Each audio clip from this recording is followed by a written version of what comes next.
Olá, boa noite. Eu sou Fernando Rodrigues e este é o Poder em Foco, um programa de entrevistas em parceria editorial do SBT com o jornal digital Poder 360. O entrevistado desta edição do Poder em Foco é o ministro da Justiça e Segurança Pública, Sérgio Moro. Boa noite, ministro. Boa noite. Ministro, nos últimos tempos, a Lava Jato tem sido questionada por setores da mídia, por setores do judiciário, do legislativo. A Lava Jato está ameaçada, em risco? Bem, a Lava Jato ela representou, na continuidade da ação penal 470, que a gente chama de mensalão, uma mudança de patamar de aplicação da lei para crimes de grande corrupção. Então, uma mudança do patamar de impunidade. Anteriormente, praticamente ninguém era punido por esses crimes. Isso foi alterado. Então, muitas pessoas que cometeram crimes graves de corrupção e lavagem de dinheiro foram levadas às cortes de justiça e estão respondendo. Eu acho que é um equívoco pensar o enfrentamento à corrupção unicamente em termos de Operação Lava Jato. O enfrentamento à corrupção no Brasil e no mundo inteiro, né? Isso é um grande desafio e não se confunde com a Lava Jato. Para que nós possamos avançar, nós precisamos ter processos que sejam efetivos, nós precisamos ter regras claras e, principalmente, a legislação penal tem que ser aplicada de maneira igual e imparcial a todos. Eu acho que existe, sim, algumas possibilidades de riscos, mas o retrocesso é mais o enfrentamento à corrupção, não propriamente em relação à Operação Lava Jato. Entendi. Neste momento, tem uma discussão no Supremo Tribunal Federal que é a respeito da execução de uma sentença após a condenação em segunda instância.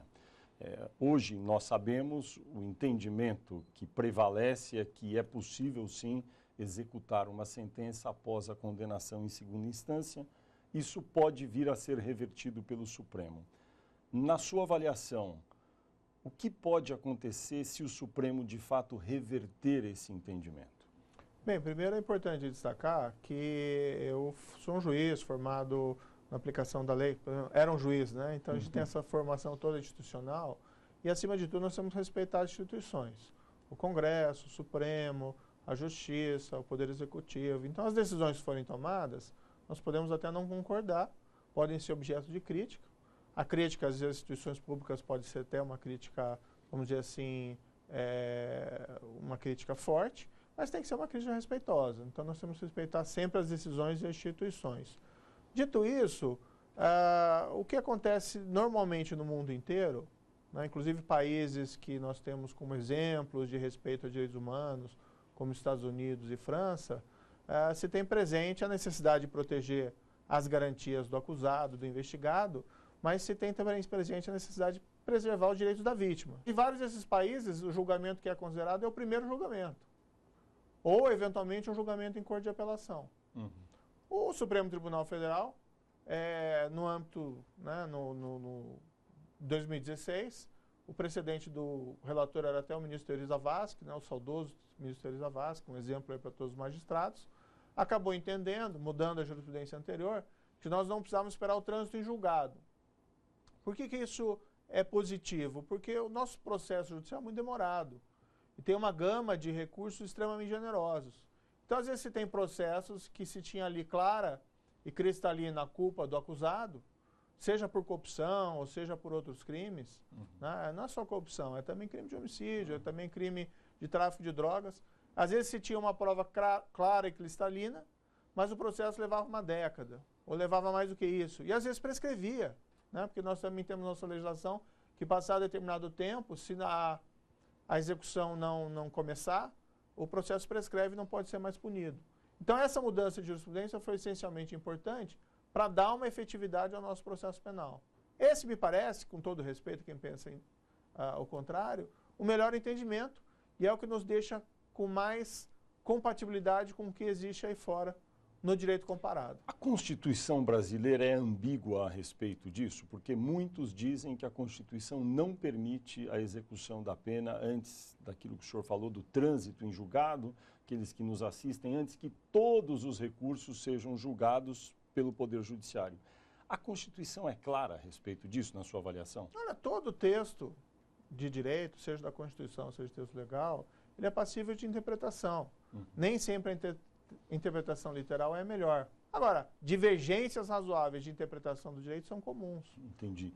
Agora, no caso de haver a reversão, tem alguns cálculos que estavam aí na praça, alguns exagerados, 150, 190 mil presos poderiam ser eventualmente beneficiados e ir para casa esperar os recursos serem julgados. O senhor estima quantos detentos que já estão cumprindo pena que poderiam se beneficiar caso o Supremo reverta essa decisão? Olha, eu não tenho essas estatísticas, né? Nós temos uma carência no Brasil de estatísticas adequadas em vários setores. Isso tem melhorado, né? Inclusive nós temos lá no Ministério da Justiça hoje o Sinesp, um link no próprio site do Ministério da Justiça que pode se consultar indicadores criminais importantes, mas esse dado estatístico eu não tenho. Agora, essa é uma regra um precedente que vale para o futuro. Então a gente não precisa pensar só o presente. A grande questão há um motivo para mudar esse precedente? É a regra, esperar o trânsito em julgado é o melhor? Como é que ficam esses processos? Eles vão ter um fim ou não vão ter um fim? E a gente falava de corrupção, mas pode abranger outros também. Obviamente, quando a gente fala nessa execução da pena para condenados já em segunda instância, todo mundo tem uma lembrança, vem à mente o nome do ex-presidente Lula, que está cumprindo pena por conta desse entendimento do Supremo. Na eventualidade de o Supremo reverter e o ex-presidente aguardar em casa os seus recursos serem julgados, essa mensagem para a sociedade vai ser ruim, pode prejudicar novas investigações, novas operações contra a corrupção? Penso que essa questão não deve ser pensada individualizada, pensar no indivíduo X, no indivíduo Y. Não é? Nós temos que retirar, vamos dizer, a cara desses processos. Nós temos que pensar como uma regra que vai se aplicar em todos os casos e pensar e avaliar essa regra dessa forma. Eu particularmente penso que o processo tem que ter um começo, um meio e um fim. E a regra anterior, que foi lá o precedente da lavra do relator ministro Eri Zavascki, eu acho que é o melhor entendimento. Uma mudança seria interpretada pela sociedade como impunidade, a volta da impunidade? Ela pode ter efeito prático em casos concretos nesse sentido e ser avaliada a partir desses efeitos práticos, porque isso vai postergar a eficácia, a execução de vários desses julgamentos criminais. E tem aquele velho ditado, né? Justiça tardia é justiça falha, ou justiça às vezes nenhuma. E quando eu tenho essa possibilidade de caso acabar em prescrição, né, isso é muito ruim para o sistema de justiça, para a credibilidade do sistema de justiça. Mas, como eu disse, isso não pode ser pensado tendo presente o caso X ou o caso Y. Nós temos que pensar isso como uma regra que vai se aplicar a todos os casos. O Congresso, neste momento, mais especificamente a Câmara dos Deputados, vem pensando em aprovar uma emenda constitucional, deixando isso bem claro a respeito do início do cumprimento da pena, quando deve ser. Não seria melhor mudar de uma vez a Constituição, nesse caso, para deixar bem estabelecido esse tipo de procedimento? Essa é uma alternativa. Eu até ouço alguns comentários, às vezes, a meu ver, equivocados, de que o Congresso mexer na regra, isso poderia se representar alguma afronta institucional. Pelo contrário, porque o Supremo Tribunal Federal e as Cortes de Justiça em geral, eles interpretam e aplicam a lei existente. Pode haver divergência na interpretação, mas eles partem do pressuposto que estão aplicando uma regra pré-existente. E o papel do Congresso, do legislador, é formular essas regras e, eventualmente, mudar essas regras. Então, é muito comum, né, se existe uma interpretação, uma regra que é disfuncional, por uma interpretação das Cortes de Justiça, é algo dentro da normalidade democrática e institucional, o Congresso eventualmente alterar. E essa não poderia ser considerada uma cláusula pétrea pelo Supremo e daí, então, derrubar a decisão do Congresso? A presunção de inocência realmente é um princípio cardeal dentro do processo penal. Ela, no entanto, ela está muito vinculada à questão da prova. Seguindo aquele velho adágio, né? Olha, mais vale um culpado solto do que um inocente preso, ou mais vale 10 culpados soltos do que um inocente preso. Existe isso que é de tempos imemoriais, mas sempre isso é vinculado à questão da prova no sentido, para condenar alguém nós temos que ter certeza, para condenar alguém nós temos que ter prova acima de qualquer dúvida razoável.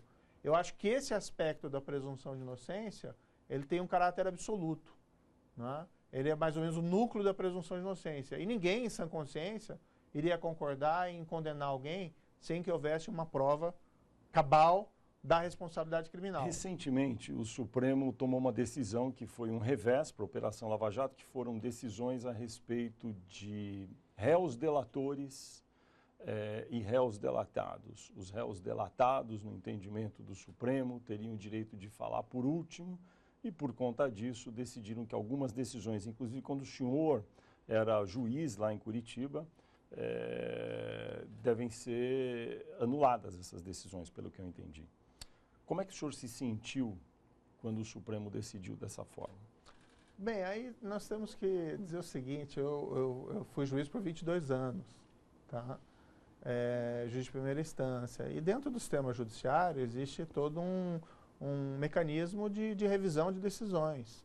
Então, muitas decisões confirmadas, algumas decisões reformadas. Isso faz parte do sistema judicial, né? O Supremo, os próprios ministros reconheceram que não tem uma regra expressa nesse sentido, que eles decidiram. Foi ali uma interpretação nova, diferente, né? Um julgamento que ainda não acabou.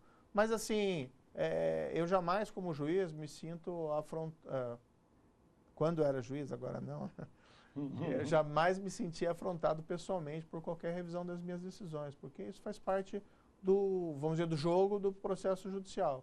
Agora, tendo saído do judiciário, estando lá como ministro, eu tenho uma opinião a respeito, mas, assim, isso nunca a gente leva para o lado pessoal. Não tem... A sua opinião sobre esses casos específicos é que a interpretação poderia ter sido outra do Supremo, dos delatores e delatados? Olha, como é um julgamento que eles já iniciaram e estão lá discutindo, eu também não me sinto muito confortável em fazer uma avaliação. Não, eles ainda vão finalizar, né? Fazer uma tese, né? Vão finalizar. Uhum. Qualquer processo, o processo penal, o processo civil, no fundo, o juiz tem que tentar fazer justiça na forma da lei. Esse acho que é o objetivo principal. E se pensar sempre nos resultados substantivos, né? Então, por exemplo, no processo criminal, o culpado deve ser punido e o inocente deve ir livre, não sofrer qualquer sanção. Então, o resultado natural é esse. Quando tem algo diferente disso, é um pouco, vamos dizer, não é o resultado normal do processo. Agora, isso pode acontecer.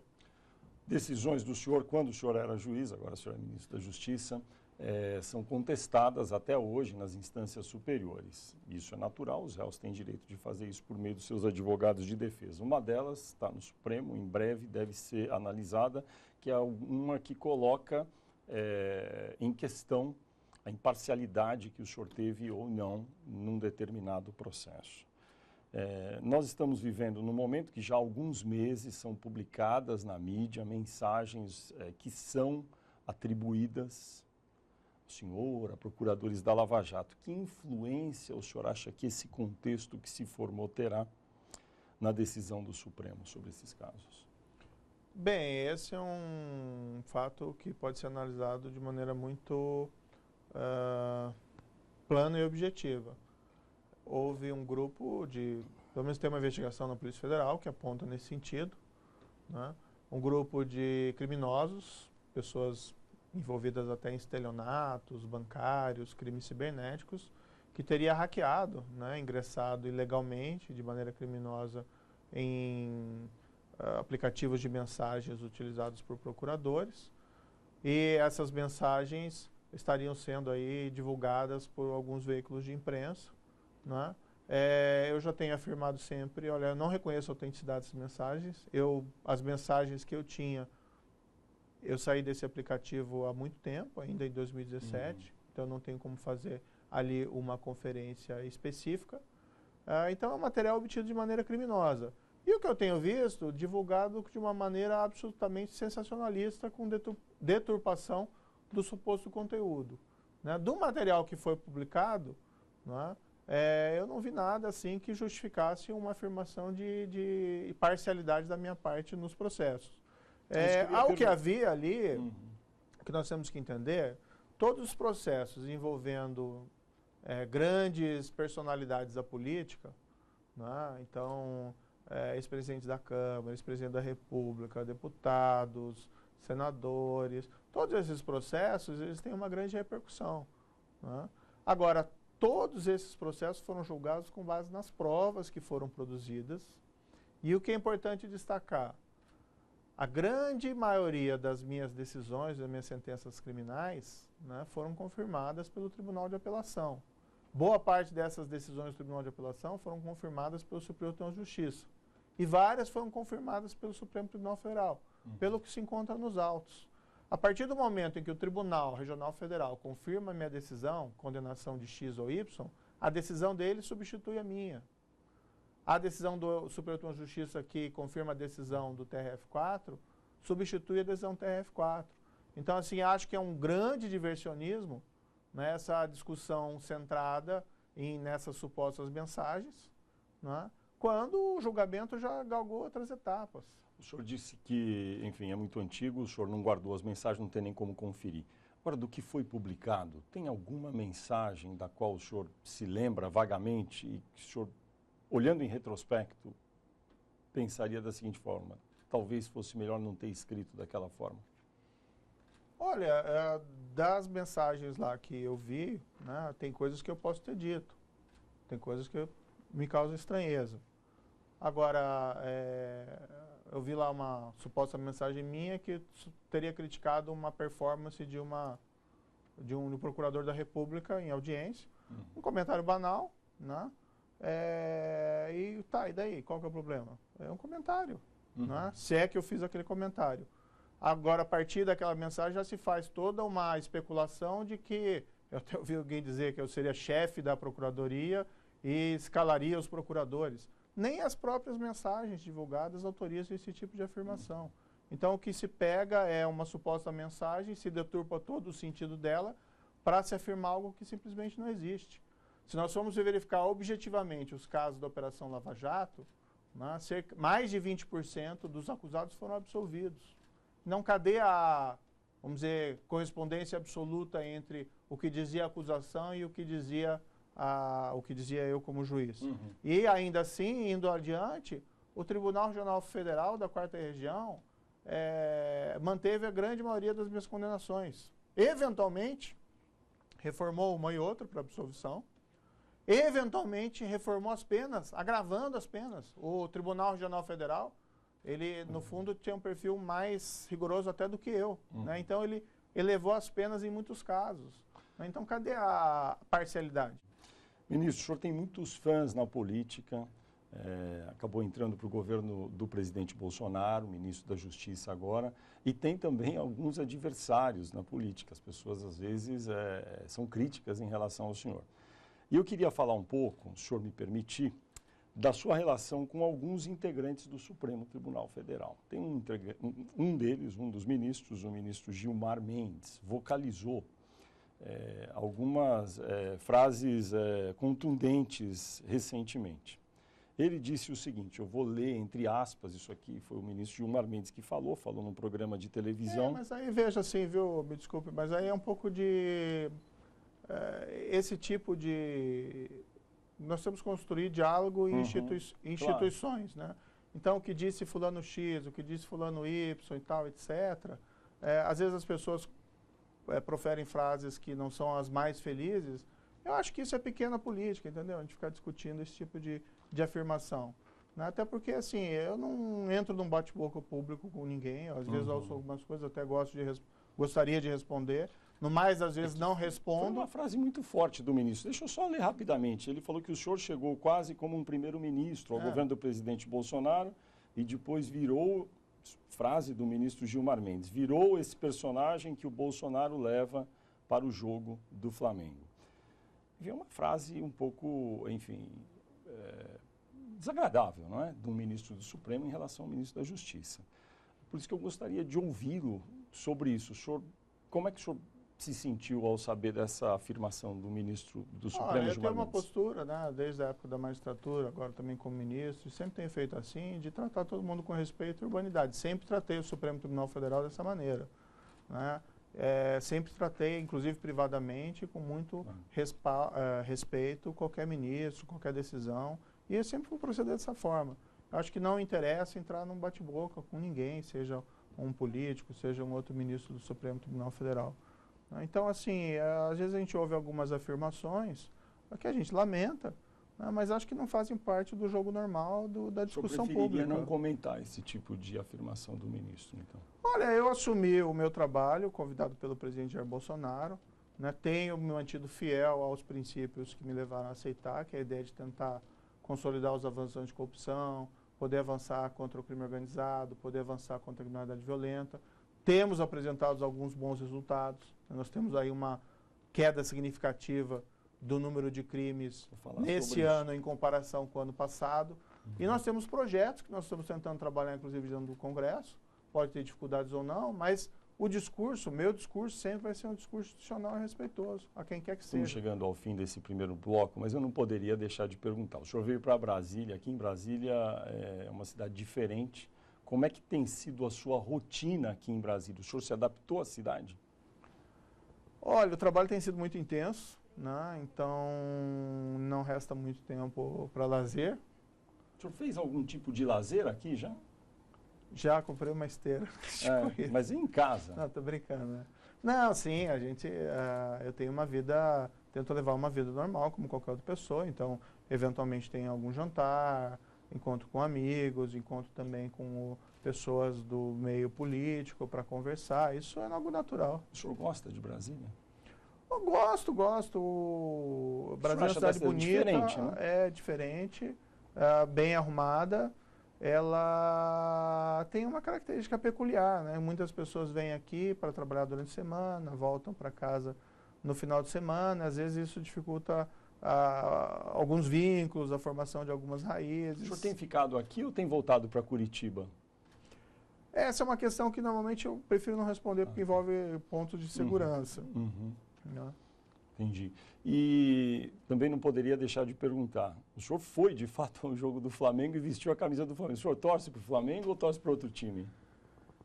Olha, em lugares públicos não tem nenhum problema, né? Então, naquela oportunidade... O senhor tem um time do coração? Eu recebi um convite do presidente para ir até o estádio, fui até lá, eu fui ovacionado juntamente com o presidente, ou o presidente foi ovacionado juntamente comigo. E isso normalmente tem ocorrido com frequência. Em qualquer lugar público, normalmente a gente tem um assédio positivo, né? O que é bom, né? Não que a gente trabalhe para ter popularidade ou para atender exclusivamente a opinião pública. A opinião pública às vezes está errada. Mas é um sinal positivo, sinal de que provavelmente a gente está no caminho correto. Agora, quanto à questão do time, esse é um segredo também. Não é possível. O senhor não revela o time para qual o senhor torce? Eu gosto de deixar algumas coisas como segredo, né? Até para gerar um... Mas o senhor torce para algum time? Sim, certamente. Do Paraná, pelo menos? Aí já é um outro... Já está entrando numa área... Vamos deixar como um mistério. Tá certo, então tá bom. Aquele dia eu torci pro Flamengo. Tá certo. Com todo respeito ao CSA, fui lá no jogo, mas o estádio inteiro estava vestido de Flamengo. Né? Inclusive, teve até um episódio engraçado que passou... Qual foi? Passaram algumas crianças, aquelas crianças que entram normalmente no campo, vestindo camisa de um time e do outro time, e alguém falou brincando, a gente estava ali na tribuna, acho que foi o presidente, falou brincando por uma das crianças, aí CSA, daí a criança virou assim, que CSA o quê? Eu sou Flamengo também. Então a própria criança com a camisa do CSA estava torcendo para o Flamengo. Entendi. E naquele momento foi oferecida a camisa, eu coloquei a camisa, não vejo nada de errado nisso, qual que é o problema disso? Muito bem. Ministro, a gente vai fazer um breve intervalo agora, mas daqui a pouco voltamos aqui com o Poder em Foco. Voltamos já já.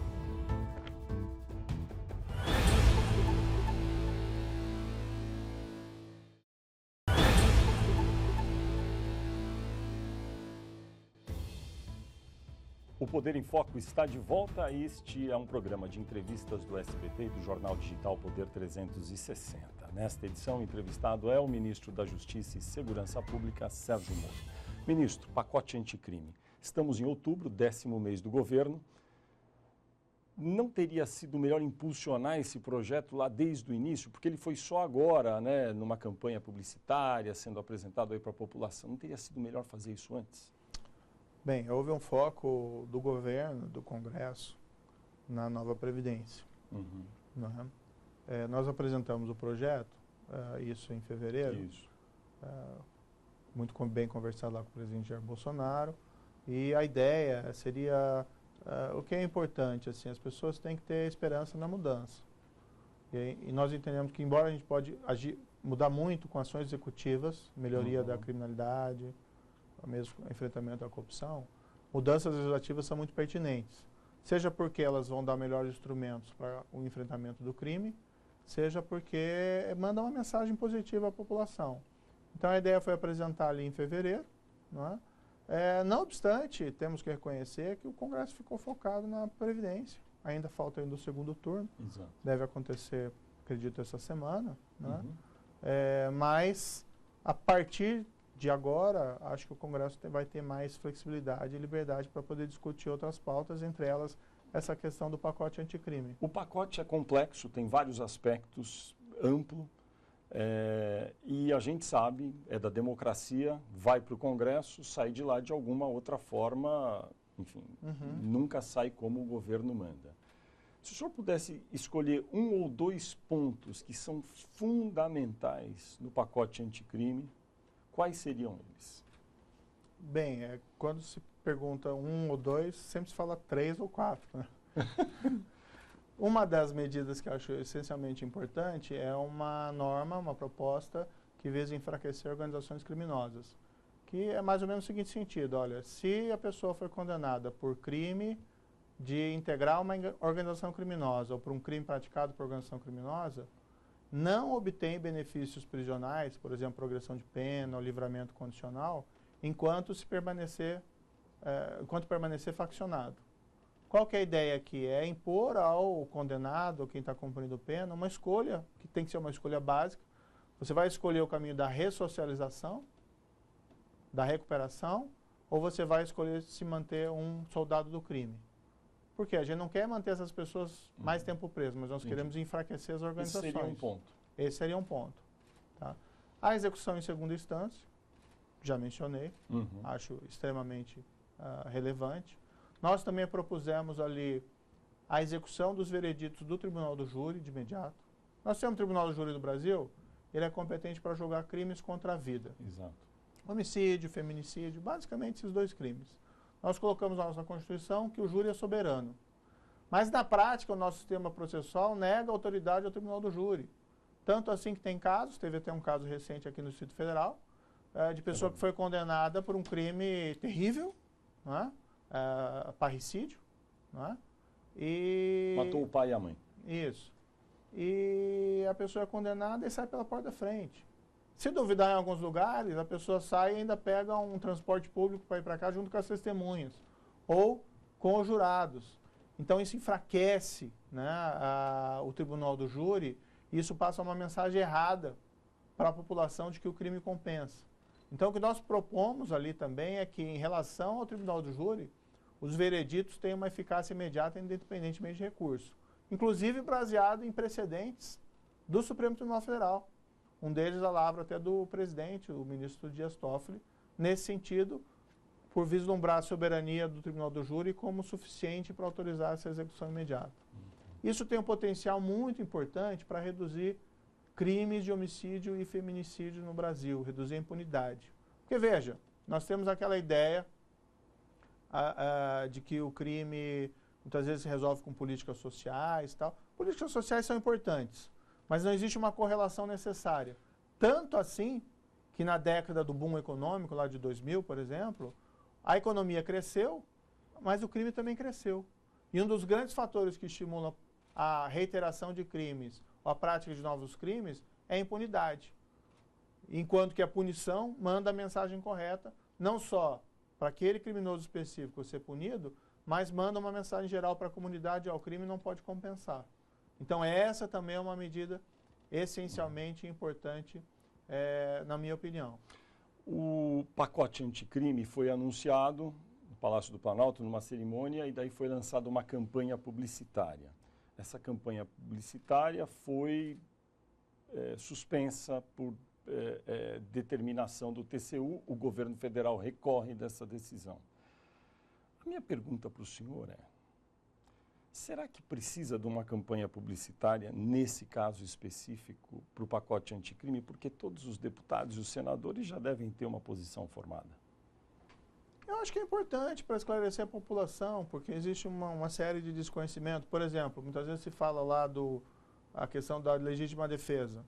Né? Há uma crítica, tem uma licença para matar dentro do projeto. Não, não tem uma licença para matar. Inclusive a norma ali que nós estamos propondo é uma cópia do que tem no Código Penal alemão, no Código Penal português. Posso até citar o artigo 33 em ambos, por coincidência. Então, nós colocamos ali... O senhor está falando daquilo que se conhece como excludente de ilicitude, é isso? Na verdade, nós já temos, né, excludente de ilicitude do nosso Código Penal, a legítima defesa. E é uma discussão ali quanto ao excesso. Quando que se responde pelo excesso. E o que nós propomos, basicamente, é que, olha, em determinadas circunstâncias, se o excesso for imputável a uma situação de descontrole, estresse emocional, que o juiz possa considerar isso e deixar de aplicar a pena ou diminuir a pena. É que muita gente fala que são aspectos intangíveis para serem considerados, muito difíceis. Tem a mesma coisa no Código Penal alemão, no Código Penal português.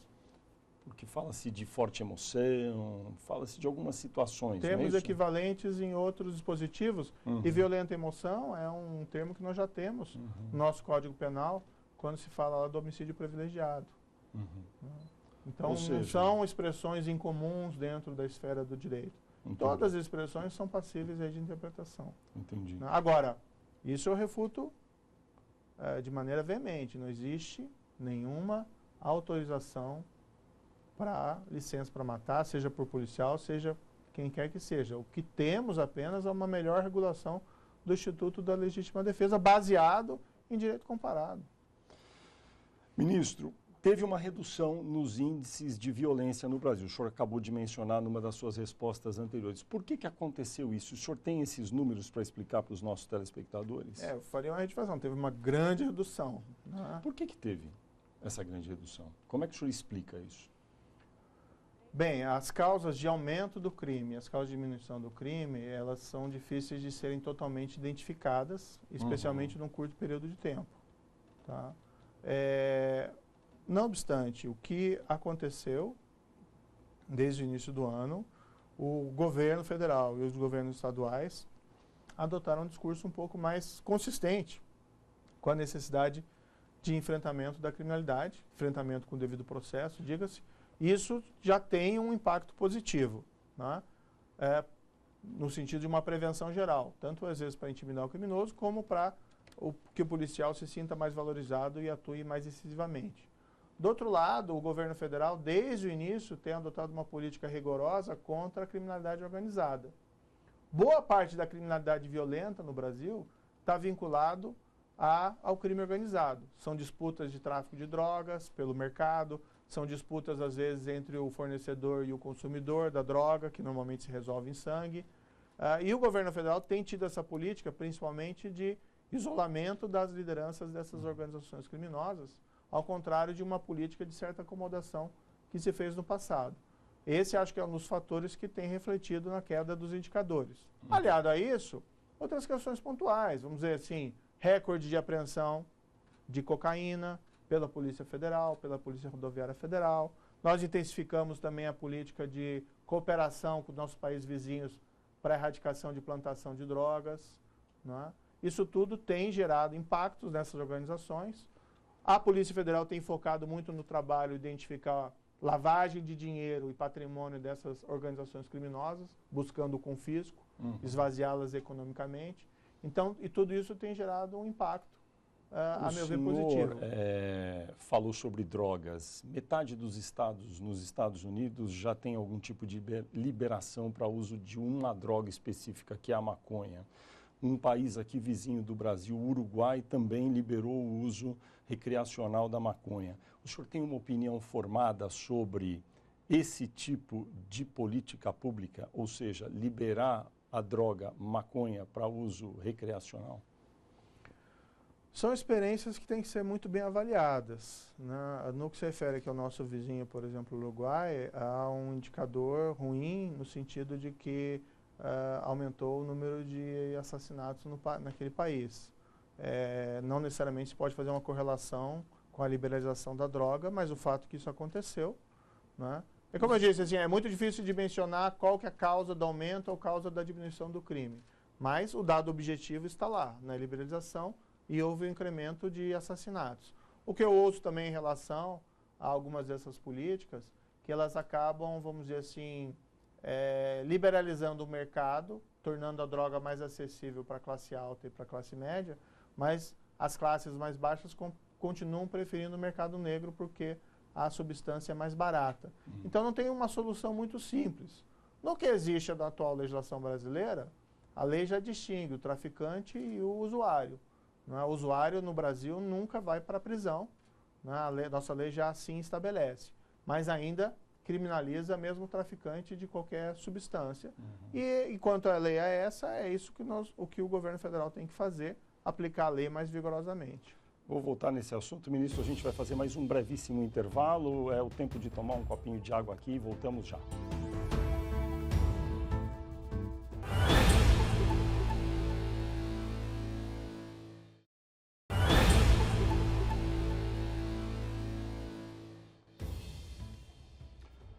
O Poder em Foco está de volta. Este é um programa de entrevistas do SBT e do jornal digital Poder 360. E nesta edição, o entrevistado é o ministro da Justiça e Segurança Pública, Sérgio Moro. Ministro, a gente estava falando de drogas aqui. Alguns países liberaram já o uso da maconha. Como é que isso vai impactar no Brasil? Porque o mundo hoje, enfim, está cada vez menor, mais globalizado, as pessoas viajam. Como que o Brasil vai reagir a isso? Normalmente isso é focalizado em um tipo de droga, que é um tipo de droga, pelo menos, não tão impactante como outras, né? Então, por exemplo, não tenho visto ninguém liberar cocaína, heroína, crack. E são questões relevantes. Veja, nós vamos começar a liberar, nós vamos chegar até onde? Vamos liberar crack, por exemplo, as pessoas utilizarem, traficarem, os danos que isso traz à saúde pública. Então, eu vejo com algum ceticismo uma possibilidade de liberalização total da droga. Pode ser que aconteça, vamos saber do futuro, né?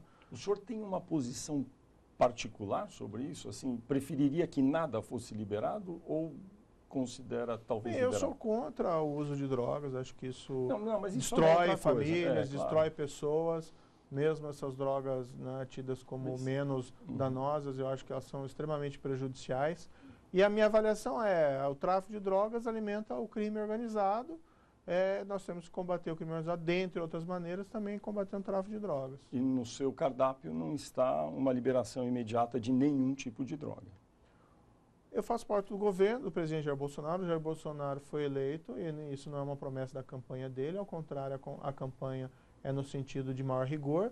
E eu particularmente me inclino mais nesse sentido, de maior rigor contra o tráfico de drogas, porque a gente sabe do dano que isso traz às famílias, às crianças e adolescentes. O senhor estava falando também sobre combate ao crime. Tem algumas medidas que estão sendo tomadas objetivas e que vão talvez ajudar a reduzir ainda mais a criminalidade. Quais são elas? Bem, são várias medidas lá do Ministério nessa linha, né? Nós temos visto aí desde o início do ano uma queda significativa. Nós temos uma queda mais ou menos de 20% a 22% de homicídios no Brasil, em comparação com o mesmo período do ano passado. E é bom, às vezes, colocar isso em termos humanos, segundo levantamentos feitos por organizações não governamentais e até não muito simpáticas ao governo. Isso significou até julho menos 7.109 pessoas que deixaram de ser assassinadas no Brasil em comparação com o mesmo período do ano passado. Então, esse número é muito positivo. Não me recordo de ter um histórico no Brasil de queda de 20%, né, até mais de 20%. Se nós formos examinar outros indicadores, especialmente indicadores de crimes relacionados a organizações criminosas, como roubo a instituições financeiras, a queda é de 40%. Roubo a carro, igualmente, os percentuais são significativos. Então, isso tem funcionado. Entre as medidas que nós estamos tomando, que também merecem aqui uma referência expressa, nós temos uma força de intervenção penitenciária no Departamento Penitenciário Nacional. Isso já vinha do governo anterior, mas nós intensificamos. Enviamos essa força ao Ceará, enviamos essa força a Manaus, enviamos essa força ao Pará, para a retomada do controle dos presídios. O que nós estamos vendo, onde a força atua, há uma queda significativa dos crimes fora dos presídios. Deixa eu só A demonstrar essa relação de que muitos desses crimes são comandados de dentro dos presídios. Queria dar oportunidade para o senhor comentar esse fato que ocorreu no Pará, esse noticiário a respeito de quando chegou a força lá na penitenciária lá no Pará, houve acusação de que teria ocorrido algum episódio de tortura. O senhor se inteirou sobre esse tema e poderia nos explicar o que aconteceu? Não, eu fui até lá, inclusive. Né? E veja bem, o Ministério da Justiça, né, eu também sou um juiz, ex-juiz, desculpe, né, ninguém tolera tortura ou maus tratos, isso não faz parte da nossa política. E qualquer situação que for de fato identificada de tortura ou maus tratos, os responsáveis vão ser punidos. O presídio, onde há essa intervenção, que é o Complexo Santa Isabel, no Pará, era dominado por organizações criminosas. Eu estive lá, no presídio central você tem lá um CV, de comando vermelho pichado. O que me foi dito pelas pessoas que ali trabalhavam é que o presídio era comandado pelo comando vermelho, os agentes, juízes e promotores não podiam entrar no presídio, simplesmente entregavam os alimentos e medicamentos para a organização criminosa que distribuía internamente, que inclusive vendia alimentação fornecida por o Estado aos presos, e privava certos presos dessa alimentação ou de medicamentos, um controle total. A força de intervenção foi lá, tá? Retomou o controle. Hoje qualquer pessoa pode entrar nos presídios. Eu entrei nos presídios. O que nós conversamos lá com o juiz de execução estadual, que está lá permanentemente, com os promotores de execução estadual, que estão lá permanentemente, nós não conseguimos identificar essas situações concretas. Em algumas situações que foram divulgadas como envolvendo maus tratos, verificação demonstrou que eram fraudes. Agora, eu disse sim, eu não tenho controle, não tenho onisciência, mas o que eu posso dizer é que o governo brasileiro, em nenhuma maneira, é conivente com prática de maus tratos ou tortura a presos. Se identificados, serão punidos. Ministro, tecnologia, o Banco Nacional de Perfis Genéticos, em que pé está a implantação dele? Como pode ajudar, eventualmente, no combate ao crime? Eu vou colocar um exemplo concreto que aconteceu recentemente. Foi divulgado há mais ou menos um mês. Eu sou de Curitiba, eu vivenciei isso em 2008. Teve um assassinato de uma criança de 9 anos, uma menina chamada Raquel Onofre, que atraiu a atenção de toda a cidade. O corpo da menina foi encontrado numa mala, assassinada, na rodoviária. Se houve uma ampla investigação, tentativa de recuperar a imagem, não se logrou descobrir o autor. 11 anos depois, agora em 2019, porque o perfil genético de um preso de São Paulo foi incluído no Banco Nacional de Perfis Genéticos, né? Foi identificado que o material genético dele correspondia ao material genético encontrado no corpo da vítima há 11 anos atrás. E aí, por conta dessa correspondência, se tem o autor do assassinato. Ele, inclusive, confesso. Esse Banco Nacional de Perfis Genéticos tem um potencial para a resolução de crimes, de investigações, gigantesco. E não é uma criação brasileira, outros países fazem isso. Em que pé que está a implantação? O que nós nos propusemos foi que até 2022 nós vamos ter o nosso Banco Nacional de Perfis Genéticos completo. O que é completo? O que é completo? Colhidos os perfis genéticos. De quem? De todo o material biológico colhido em locais de crime. Intensificada também essa política de colher o material biológico, porque tem que preservar o local do crime e tirar o material biológico. E, por outro lado, colher o perfil genético de todos os condenados por crimes violentos, como diz a nossa legislação. No projeto anticrime, nós ampliamos para todos os crimes intencionais. Tá? O que acontece? Esse Banco Nacional foi criado em 2012, a lei não foi implementada, havia resistência no Poder Executivo, começou a mudar ligeiramente um pouco no governo anterior, um pouco, e nós assumimos, a primeira questão, nós temos que cumprir essa lei, porque isso tem um potencial de resolução desses crimes de extrema gravidade, que é essencialmente importante. Porque não adianta só botar a polícia na rua para prevenir a prática de crimes. O que nós temos que fazer é tirar o criminoso perigoso de circulação através de investigação e prisão eficientes. Agora, se a polícia judiciária não tem os instrumentos necessários, fica muito difícil. E tem uma carência muito grande. Esse Banco Nacional tem um potencial imenso. Outros países, como os Estados Unidos, têm lá 12 milhões de perfis genéticos. Nós queremos chegar em 2022 com mais ou menos 750 mil perfis genéticos Quanto vai custar isso? Tem uma estimativa lá, mas de cabeça assim, eu não lembro, mas nós fizemos o cálculo. E o que o tem Ministério verba para isso? Tem. O que o Ministério da Justiça tem feito, né, desde o início do ano? Nós temos incentivado os estados a incluir esse material, colher o material biológico dos presos, realizar os exames e incluir no Banco Nacional. Para isso nós temos disponibilizado verba, equipamento, instrumentos e onde não tem nós temos financiado os laboratórios de perfis genéticos. Isso tem levado ao incremento, nós saímos de uma posição muito ruim e o nosso prognóstico é chegar até o final desse ano com mais ou menos com 69 mil perfis genéticos cadastrados no nosso banco. E vamos intensificar isso. Ministro, como está a sua relação com o presidente Bolsonaro? A relação com o presidente Bolsonaro é muito boa, é ótima, né? Eu falo com ele com frequência, por mensagem ou telefone, ou falo com ele pessoalmente, né? Então é uma relação muito boa, tem uma convergência muito grande em relação a essa necessidade de nós termos um sistema de justiça criminal mais efetivo, de melhorar a segurança pública. É normal. O senhor está feliz de ter aceito o convite dele e ser ministro da Justiça? Olha, é um grande desafio, né? Eu falo até brincando, foram 22 anos de magistratura que eu larguei e não tem volta, né? Em princípio, não tem como voltar. Eu perco tanto as garantias do cargo, como inclusive a questão da aposentadoria. Então, foi uma decisão bastante arriscada, mas eu achei que valia a pena. Né? Está valendo a pena? Acho que nós temos conseguido construir políticas públicas importantes, principalmente no âmbito da segurança pública. Eu queria ir além, né? Queria ir muito além disso, mas ainda tem uma janela grande, né, de tempo desse mandato para que nós possamos, além de melhorar os números da segurança pública, também melhorarmos os indicadores da nossa justiça. Agora veja, não é nada trivial, nós temos aí uma redução só em homicídios de 20% no mesmo período do ano passado, de 40% de roubo a bancos. Isso, como disse anteriormente, não é um mérito exclusivo do governo federal, mas eu não tenho dúvidas que o governo federal tem uma participação nesses resultados positivos, principalmente por essa política mais rigorosa em relação à criminalidade organizada e esses outros atos, né? Esse Banco Nacional de Perfis Genéticos. Uma das grandes críticas que fazem no Brasil é a baixa resolução de investigação de crimes de homicídio ou feminicídio. Se nós aumentamos essa taxa de resolução, os resultados vão vir naturalmente.